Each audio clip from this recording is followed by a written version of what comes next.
Welcome to Saraogi classes. प्रिय विद्यार्थियों, कल हमने मेवाड़ शैली के बारे में पढ़ा कि राजस्थानी जो कला एवं संस्कृति है, कला एवं संस्कृति अपने आप में एक मेन सब्जेक्ट है और उसके साथ ही हमने जो राजस्थानी चित्रकला है उस चित्रकला को अलग अलग स्कूल में बांट दिया था।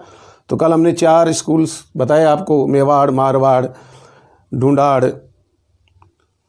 और उसमें बहुत सी किताबों में लिखा आता है कि मुग़ल शैली भी 5वीं शैली के रूप में है, क्योंकि मुग़ल काल रहा और मुग़लों को भी शैली बड़ी पसंद थी तो शुरू से। लेकिन अभी तक जो चला आ रहा पाठ्यक्रम है उसमें 4 रूप से ही अपन को था कि मेवाड़ शैली, मारवाड़ शैली, हाड़ौती शैली, ढूंढाड़ शैली, और 5वां यदि है तो अपन उसमें ऐड है। तो उसी क्रम में जो हमारी मारवाड़ शैली है, राजस्थान का अधिकांश हिस्सा जिसको नाम ही देते पाली मारवाड़, नाम उसका शहर का, जिले का नाम ही पाली तो अपन बोलते ही हैं, लेकिन उसको लिखते हैं में पाली मारवाड़ लिखते हैं, यानी कि पाली मारवाड़ का अहम हिस्सा है। और अपन जब मेवाड़ का इतिहास पढ़ा तब भी ये था कि मतलब जो है चौहान पहले सीमाओं में यहाँ रहे, सांबर के पास आए, फिर उधर जो है मारवाड़ में लोगों ने जो राठौड़ वंश जो है रहा तो वो पाली क्षेत्र चुना, यानी कि पाली मारवाड़ का अहम हिस्सा है। क्योंकि दूसरी दूर दराज तो धीरे धीरे डेवलप हो जाए, जो बीकानेर था तो राव बीका ने बसाया, जैसलमेर था तो वो भी एक अलग थलग पड़ा था क्योंकि संसाधनों का अभाव था। फिर लोगों ने हिम्मत की, ज़मीन है, कुछ पैदावार होती है। तो जैसलमेर अपने आप में एक बहुत दूर राजस्थान का एंड बॉर्डर है, इधर बीकानेर की तरफ भी राव बीका ने हिम्मत करते हुए उसको बसाया। बाकी पहले पाली, क्योंकि पाली अजमेर से, भीलवाड़ा से, राजसमंद से, इनसे सटा हुआ है, तो यहाँ प्राकृतिक आभा भी थी और कुछ डेजर्ट पार्ट भी है। तो पाली में विकास हुआ और बड़े बड़े मंदिर, रणकपुर है, ये आपके क्या कहते हैं जैन मंदिर जो है, उदयपुर से अपन जाते हैं उधर घोगुंदा होते हुए, तो जो जैन मंदिर जो है रणकपुर के वो वहाँ फेमस है। तो पाली एक हरियाली पूर्ण क्षेत्र भी है, पहाड़ी भी है और मैदानी भाग भी आगे आ गया, तो पाली से विकास प्रारंभ। खैर, तो मारवाड़ शैली का निकटतम जो पाली के आगे शहर है जोधपुर, बीकानेर, जैसलमेर, नागौर, तो ये 5 प्रमुख जिले आज भी पश्चिमी राजस्थान और मारवाड़ को। लेकिन जो किशनगढ़ है, आप अजमेर से बाहर निकलते किशनगढ़ के सटा हुआ नागौर है, नागौर से सटा हुआ बीकानेर है, तो किशनगढ़ भी मारवाड़ के अंदर माना है। और गाणेराव तो पाली में ही है, गाणेराव जो जगह है वो पाली में है, और अजमेर का भी कुछ हिस्सा इस मारवाड़ शैली से प्रभावित है। अजमेर तो एक ऐसा जिला है जहाँ संगम है, यानी कि अजमेर से भीलवाड़ा निकट है और अजमेर से राजसमंद ब्यावर से बिल्कुल टच में ही है। और मतलब जो है अजमेर में सभी मारवाड़ की बोली बोलते, मारवाड़ का खान पीन रहन सहन भी हम लागू होता है, और मेवाड़ का भी, क्योंकि इधर मसूदा से आगे सब मेवाड़ आ जाता है, तो भीलवाड़ा जो है पूर्ण मेवाड़ में आता है। तो इस प्रकार से अजमेर अपने आप में बहुत सारी शैलियों का मिश्रण है, लेकिन मारवाड़ में भी कई अंश उसको देखना पड़ता है, इसलिए मैंने उसको एंड में लिखा। 7वीं सदी में मारवाड़ कला का आरंभ हुआ। 7वीं सदी में जब राजपूत शासनकाल था और उसी समय मारवाड़ कला का आरंभ हुआ। परंतु जोधपुर की जो सदन शैली है वो राव मालदेव एक बहुत महत्वपूर्ण, महत्वाकांक्षी शासक था और कुछ करने की क्षमताएं, सोच थी राव मालदेव की। और महाराजा जसवंत सिंह के समय जोधपुर शैली में महत्वपूर्ण परिवर्तन, मतलब मालदेव ने अपने कार्यकाल में, उस समय जो ओल्ड पैटर्न था, उदय सिंह के टाइम का समकक्ष राजा मालदेव है और बहुत ही उनमें अच्छाई भी थी और पटरी भी नहीं बैठी। तो राव मालदेव के समय में स्वतंत्र शैली का जोधपुर का विकास हुआ। फिर महाराजा जसवंत सिंह के समय जोधपुर शैली में महत्वपूर्ण परिवर्तन आया। तो महाराजा जसवंत सिंह और अजीत सिंह जी बाद के राजा हुए। उस समय कृष्ण की भक्ति तो थी, तो कृष्ण चित्र को उन्होंने शैली में जोड़ा, और मुगल शैली, क्योंकि अकबर के समय से ही बाबर और हुमायूं ने तो शासन किया और युद्ध किए, लेकिन अकबर ने मैत्री और समभाव और सद्भाव, सांप्रदायिकता सभी को मद्देनजर रखते हुए मतलब जो सुलह कुल की नीति और बहुत ही मतलब जो है प्रत्येक धर्म का सम्मान करना, ये अकबर के चरित्र में रहा। तो उस समय जो मुगल शैली का प्रभाव भी राजा जसवंत सिंह जी के समय मारवाड़ शैली में देखने को मिलता है। और 19वीं सदी में राजा मान सिंह के समय चित्रकला का विकास मठों में हुआ। अब देखते हैं मारवाड़ में, पूरे राजस्थान में ही जगह जगह मठ बने हुए हैं, हर गांव में गोस्वामी जो पद है जो आम भाषा में गुसाई बोलते हैं, इनका मठ हुआ करता गांव में, और ये मठ में शिव जी की धुनी होती है, शिव जी की उपासना करते हैं।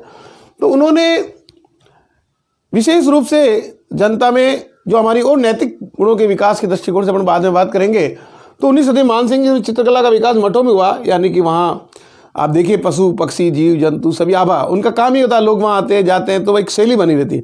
तो मठों में हुआ, साथ ही राज्याश्रय दिया, मतलब महाराजा ने उनको मतलब जितनी जो सहयोग होना है राज के उससे, जैसे भाई वहाँ पे विकास के लिए या निर्माण के लिए, तो इस शैली का मैंने शॉर्ट में समराइज किया, राज्याश्रय दिया।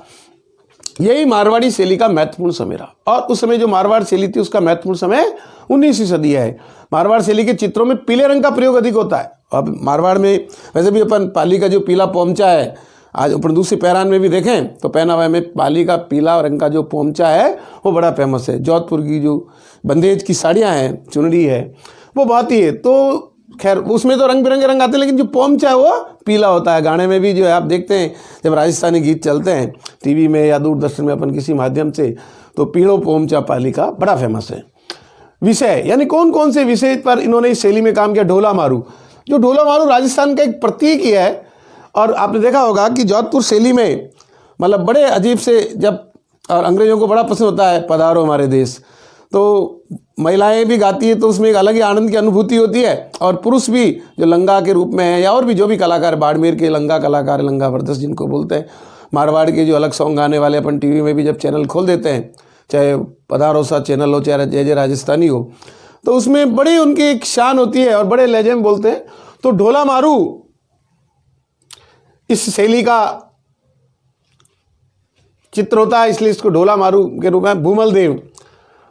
और आपने देखा बीकानेर में, जैसलमेर में मूमल देव बोलते हैं, यानी कि ऊँट के ऊपर जो उसको गहने वहने पहना करके जो सवारी होती है हस्बैंड वाइफ की, उसको ऊँट को नाम दे दिया था मूमल, मूमल की सवारी करें। और अब नाम ही बहुत सी बार अपन भी यहाँ मूमल रख देते हैं। निहाल दे राजा हुआ, और उस प्रकार की जो लोक कथाएं उनका चित्रण भी इस शैली से जुड़ा हुआ है। फिर आप देखिए कि विषय के बाद आता पुरुष और महिलाएं किस प्रकार कद काठी के होते हैं, क्योंकि शैली का मतलब होता है कि जो हमारे पोर्ट्रेट है, जो हमारे लैंडस्केप है, जो हमारे अन्य चाहे वो शिकार स्थल हो चाहे दरगाह दरबार हो, तो उसमें पुरुष और महिलाओं का जो कद काठी है वहाँ उस समय शैली में, और वास्तव में होते भी थे, वो उसी प्रकार रहते थे, अपने आप को ढाले हुए थे। गठीले एवं लंबे चौड़े हुआ करते थे, हष्ट पुष्ट। मारवाड़ में मोट बाजरी खाना, जिप्सम पाया जाता है, कैल्शियम पानी में रहता है, और मेहनती होते हैं, साहसी होते हैं। तो इसलिए गठीले और लंबे चौड़ा होना एक स्वाभाविक प्रकृति। राशि वस्त्र यानी कि जो भी कपड़ा पहनते थे, चाहे वो पगड़ी के रूप में हो चाहे वो अंगरखी के रूप में हो, तो उसको बड़ा अच्छा सा, तो सभी लोग जो है बड़ी मूछें रखना, तो ये राशि वस्त्र का मतलब चाहे वो सफ़ेद ही हो लेकिन उसको थोड़ा अलग ढंग से सिलवा के पहनना। गल मूछे जो है यूँ घुमावदार, यानी कि अपन माकड़ली बोलते हैं आम भाषा में, तो गल मुछ, इस प्रकार से पुरुष की शैली में ये था उनका पहनावा।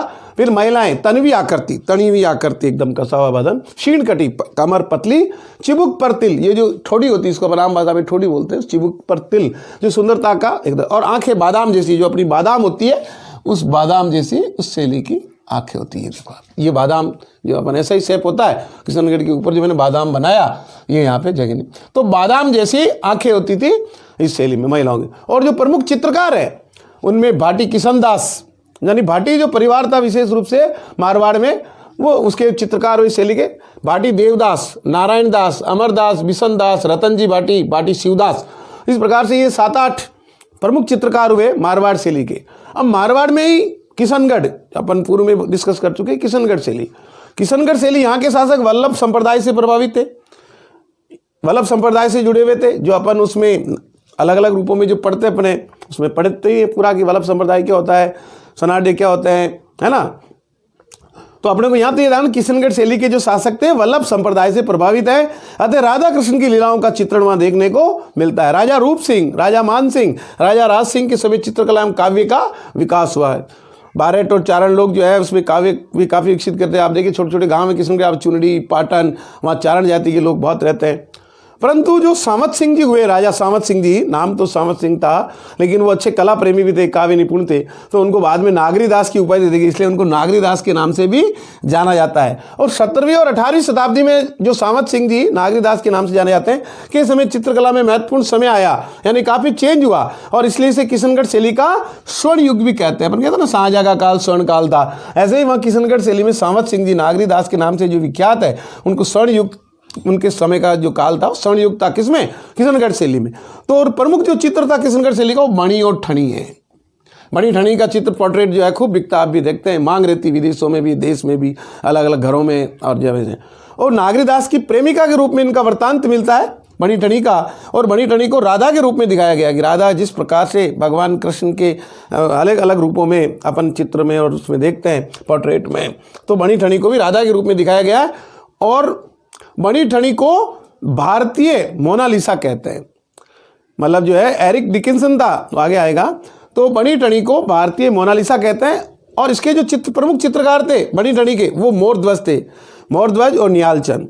और स्वयं मणि ठणी रसिक बिहारी के नाम से रचनाएं करती थी, और वो भी काव्य प्रेमी थी, वो भी मतलब जो रचनात्मक शैली में बड़ी विश्वास रखती मणि ठणी, तो रसिक बिहारी के नाम से रचनाएं करती थी। और एरिक डिकिंसन, फैयाज अली किशनगढ़ शैली को प्रकाश में लाए, उन्होंने उसको डेवलप किया। एरिक डिकिंसन ने मणि ठणी को भारतीय मोनालिसा कहा। पूर्व में भी अपन कह चुके कि जो अब वहां तो था मणि ठणी भारतीय मोनालिसा, लेकिन कहा किसने ये? वहां जब क्वेश्चन आता, एरिक डिकिंसन ने मणि ठणी को भारतीय मोनालिसा का।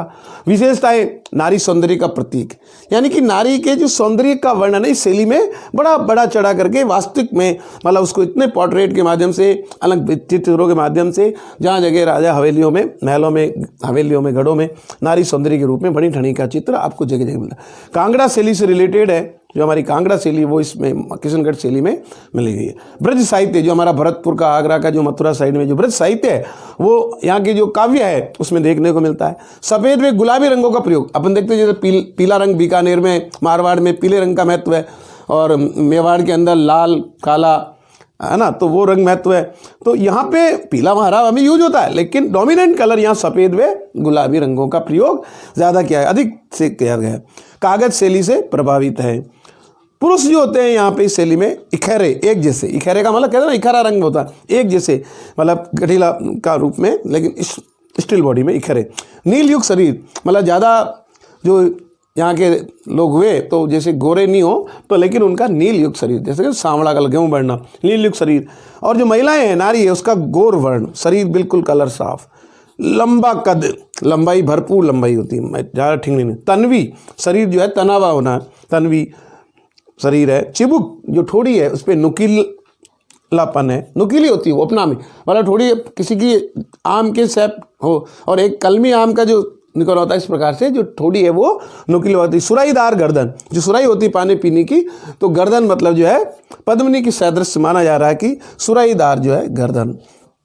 क्षीण कटी, कमर पतली, कमल नयन, कमल के समान आंखें हों, और कमान सदृश्य, कमल नयन और कमान सदृश्य जो है आते हैं। प्रमुख जो चित्रकार हैं उसमें आप देखिए मोरध्वज और निहालचंद, ये तो है ही है किशनगढ़ शैली में, और जो अन्य उसके साथ साथ हुए जिन्होंने बाद में काम किया, छोटू, अमीरचंद, धन्ना, भंवरलाल, लाडली दास। अब इसके बाद आता हमारी बीकानेर शैली। बीकानेर भी मारवाड़ में ही है, राव बीकानेर को बसाया, और उस समय जो मारवाड़ शैली थी वही चल रही थी, लेकिन जो महाराजा अनूप सिंह जी हुए वहाँ पे, उनका कार्यकाल बीकानेर शैली के लिए बहुत अच्छा है।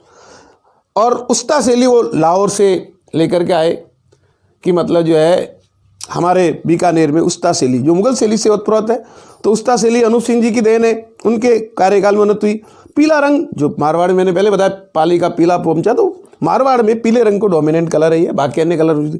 और वहाँ जो बीकानेर शैली में जो मतलब जो है प्रमुख चित्रकार हुए, उसमें रकरुद्दीन, अली रजा, उस्ता, मुन्ना लाल आदि वहाँ के प्रमुख कलाकार हुए। और मतलब जो है आसिर खां, ऐसे बहुत सारे जो चित्रकार थे वो हमारे थे।